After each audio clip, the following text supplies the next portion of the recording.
राजस्थान में विधानसभा चुनाव के बाद अब हर किसी की नजर लोकसभा चुनाव पर है। केंद्रीय जल शक्ति मंत्री गजेंद्र सिंह शेखावत ने जोधपुर के दौरे पर फर्स्ट इंडिया से खास बातचीत की। केंद्रीय मंत्री शेखावत ने कहा कि प्रधानमंत्री नरेंद्र मोदी के नेतृत्व में एक बार फिर से केंद्र में भाजपा की सरकार बनेगी। मोदी एक बार फिर देश के प्रधानमंत्री के रूप में अपना दायित्व संभालेंगे। शेखावत ने दावा किया कि राजस्थान में 25 की 25 सीटों के साथ देश भर में 400 से ज्यादा सीटें भारतीय जनता पार्टी जीतेगी। और क्या कुछ कहा उन्होंने, वो हम आपको सुनाते हैं। देश के प्रधानमंत्री नरेंद्र मोदी की कैबिनेट के में शामिल केंद्रीय मंत्री गजेंद्र सिंह शेखावत से आज ठीक 4.5 साल पहले जब बात की थी, यही निवास स्थान था, यही सोफा इनका था और ये जिस स्थान पर बैठा हूं मैं वही था।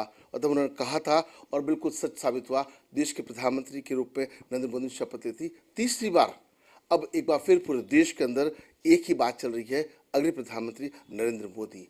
लोकसभा चुनाव की तैयारी को लेकर के भारतीय जनता पार्टी ने 2023 में ही कह दिया था कि विधानसभा चुनाव जीतने के बाद लक्ष्य 2024, उन सब विषयों पर बात करने के लिए खुद केंद्रीय मंत्री गजेंद्र सिंह शेखावत हमारे साथ हैं।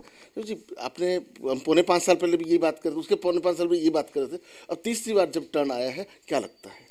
देखिए, कोई टर्न नहीं है, एकदम सपाट सीधा रास्ता है। 2014 में 4 से 14 के बीच में जिस तरह की परिस्थितियां भारत में थी, जिस तरह से भारत में भ्रष्टाचार चरम पर था, भाई भतीजावाद चरम पर था, देश के संसाधनों की लूट और खसोट जिस तरह से हो रही थी, देश हर मोर्चे पर विफल हो रहा था, तब एक नई आशा की किरण के रूप में नरेंद्र मोदी जी को मानते हुए देश ने 30 साल बाद में एक इतिहास बनाते हुए पूरी बहुमत की सरकार बनाने का सुअवसर प्रदान किया था। सरकार में आने के साथ ही माननीय प्रधानमंत्री नरेंद्र मोदी जी ने जिस तरह से सामान्य मानवी के जीवन में परिवर्तन लाने का संकल्प व्यक्त किया और साथ ही साथ देश का सामर्थ्य बढ़ाने की जो बात की, उन दोनों पर जिस तरह से 5 साल में काम हुआ, देश की जनता ने वो जो आशा की पूर्ति हुई है, उसके निमित्त देश की जनता ने माननीय नरेंद्र मोदी जी को और अधिक बहुमत के साथ में सत्ता में आने का आशीर्वाद दिया।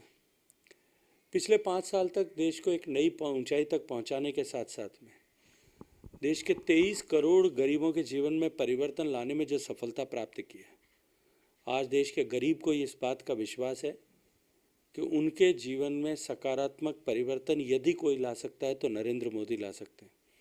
देश के किसान को ये विश्वास है कि विभिन्न योजनाओं के माध्यम से उनकी आमदनी बढ़ाने का काम यदि कोई कर सकता है तो वो नरेंद्र मोदी कर सकता है।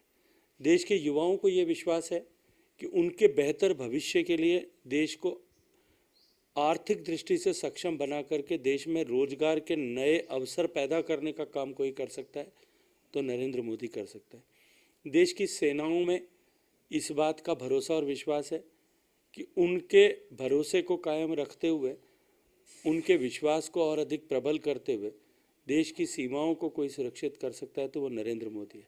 देश के वैज्ञानिकों में इस बात का भरोसा है कि उनको अनुकूल परिस्थितियां प्रदान करते हुए देश को ज्ञान और विज्ञान के क्षेत्र में विश्व पटल पर और अधिक कोई चमका सकता है तो वो नरेंद्र मोदी है।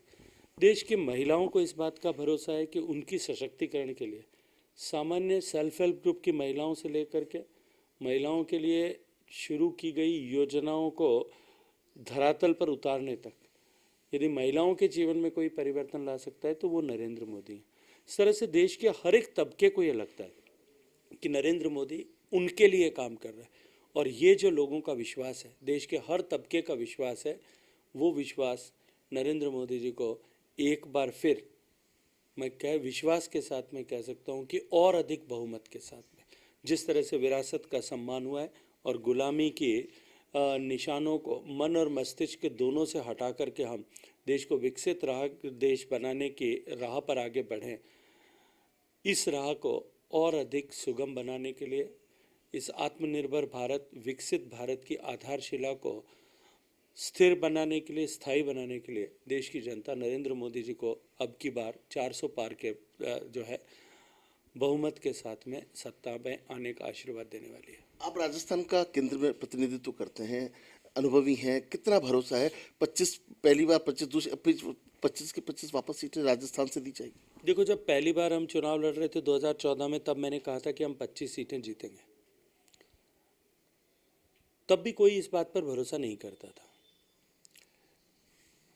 2018 के विधानसभा चुनाव में हमारी हुई पराजय और सत्ता से बाहर हो जाने के बावजूद भी 2019 के चुनाव के उद्घोष के समय जब मैंने विश्वास के साथ में ये कहा था कि नरेंद्र मोदी जी को फिर प्रधानमंत्री बनाने के लिए हम 25 सीटें जीतेंगे, तब शायद बहुत सारे पत्रकार साथियों को ये हास्यास्पद लगता था। लेकिन देश की जनता ने, प्रदेश की जनता ने, राजस्थान ने 25 कमल खिला करके माननीय मोदी जी को प्रधानमंत्री बनाने के लिए अर्पित किए।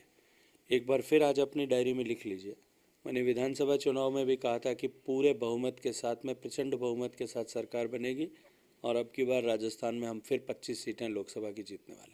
इस बार तो भगवान श्री राम का आशीर्वाद भी मिलेगा। जो 500 साल पुराना एक सपना था वो पूरा हुआ। हर घर में राम की पूजा हो रही है और साथ साथ में देश के प्रधानमंत्री को भी लोग धन्यवाद दे रहे हैं। देखिए, राम भारतीय जनता पार्टी के लिए कभी राजनीति का विषय नहीं था। मर्यादा पुरुषोत्तम हमारे राष्ट्रीय चिति का विषय, हमारे लिए आराध्य देव है। और ये संकल्प भारतीय जनता पार्टी का 90 के दशक से था। हमने सौगंध उठाई थी कि हम राम जी का मंदिर वहीं बनाएंगे जहां बनना चाहिए, और आज वो सपना पूरा हुआ है। 500 साल का संघर्ष, 500 साल तक की बलिदानी परंपरा, और मैंने तो कहा है कि ये केवल 500 साल की नहीं है, उससे भी पुराना 1000 साल से भी ज़्यादा पुराना संघर्ष है। जब भारत की सभ्यता, भारत की संस्कृति के मानबिंदुओं को मिटाने के लिए, कमज़ोर करने के लिए जो हमले होने प्रारंभ हुए थे, तब इन मंदिरों को, राम मंदिर जैसे मंदिरों को बचाने के लिए लाखों लोगों ने कुर्बानी दी। फिर जब तोड़ा जा रहा था तब तोड़ने से रोकने के लिए कुर्बानी दी, और फिर वापस बनाने के लिए जिन लोगों ने बलिदान किया, उन सब का बलिदान यथार्थ में परिवर्तित हुआ है। और निश्चित रूप से माननीय प्रधानमंत्री नरेंद्र मोदी जी ने जिस तरह से इसका मार्ग प्रशस्त किया, बिना किसी वाद के, बिना किसी विवाद के इसको इस स्तर पर ले जाए, तो राम जी का आशीर्वाद भारतीय जनता पार्टी को मिलता भी रहा है और मिलेगा भी। ऐसे लोग जिन्होंने राम के अस्तित्व को नकारने का पाप किया, जिन्होंने राम को कपोल कल्पित बताया, जिन्होंने राम को एक कथानक का पात्र बताया, जिन्होंने राम जी को एक कहानी का चरित्र ऐसा बताने की कोशिश की, हमने देखा था बाद में मजबूरी बस कुर्ते के ऊपर जनेऊ पहन करके अपने आप को ब्राह्मण बताने की कोशिश वो कर रहे थे। अभी तो राम को नकारने वालों को जनता ने नकारा है, अब राम के मंदिर में शरीक न होने वालों का हश्र क्या होगा, इसको आप देखते रहिए, आगे आपको जानकारी मिलेगी। सर, 10 साल में जो कामकाज जो हैं, आपको लगता है कि उनके सामने 70 साल फीके हैं? देखिए, निश्चित है, भारत में आज़ादी के बाद से लेकर के देश की सरकारों का और देश के अधिकारियों का अभावों में काम करना ऐसी प्रवीणता, पारंगतता हो गई थी। पहली बार प्रचुरता के साथ में काम करना और जो भी काम करें उसको पूर्णता के साथ में करना, स्पीड, स्केल और सक्सेस, इस मंत्र के साथ जब काम किया है उसका परिणाम आज दिखाई देता है।